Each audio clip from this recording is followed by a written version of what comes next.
تخيل كده ان رايا وسكينة ما طلعوش قتالين قتلة.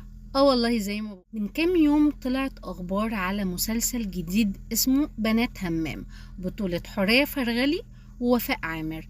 المسلسل ده بيتكلم عن رايا وسكينة، لكن الحقيقة بقى ان رايا وسكينة طالعين هنا في المسلسل بان هم ناس بريئة جدا، لا قتلوا ستات ولا خنقوا ولا سرقوا ولا خطفوا. احنا اللي وحشين، واحنا اللي فهمنا غلط الموضوع ده كله. ولا بقى هي المسلسلات والافلام اللي عرضت لنا شخصيات رايا وسكينة كانت بتضحك علينا؟ مش عارفة. لكن الموضوع بدأ من 4 سنين. من 4 سنين في فيلم اتصور اسمه براءة رايا وسكينة، وهو بطولة برضو حورية فرغلي ووفاء عامر. الاتنين بيقدموا شخصية رايا وسكينة.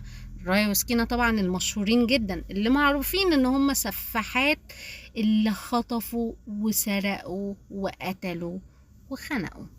لكن في المسلسل وفي الفيلم بينوا قد ايه رايا وسكينة كانوا ناس جميلة جدا، ناس مناضلين، ناس كانوا بيخطفوا، بس ما بيخطفوش بقى ستات، كانوا بيخطفوا الجنود الانجليز عشان هم طبعا بيحبوا الوطن واراضي الوطن.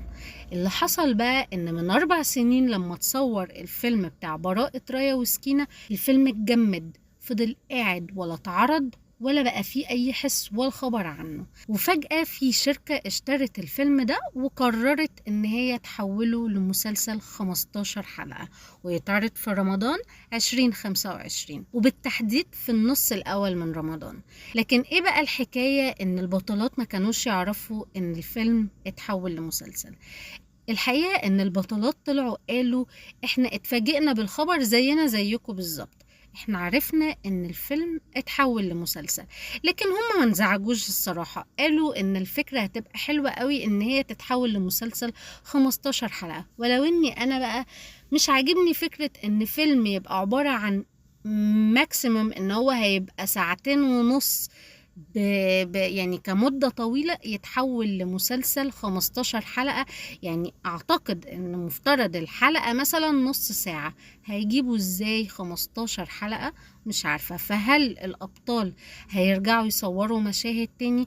طب اشكال الابطال دول اتغير اكيد في خلال 4 سنين، اكيد اشكالهم وملامحهم اتغير فيها حاجات كتير. فايه بقى المعالجة اللي هتحصل علشان يقدروا يمطوا فيلم لمسلسل 15 حلقة في رمضان؟ ده اللي هنعرفه خلال الفترة الجاية. وخلاص احنا عد تنازلي واسبوع تقريبا ورمضان داخل علينا. كل سنة وانتم طيبين.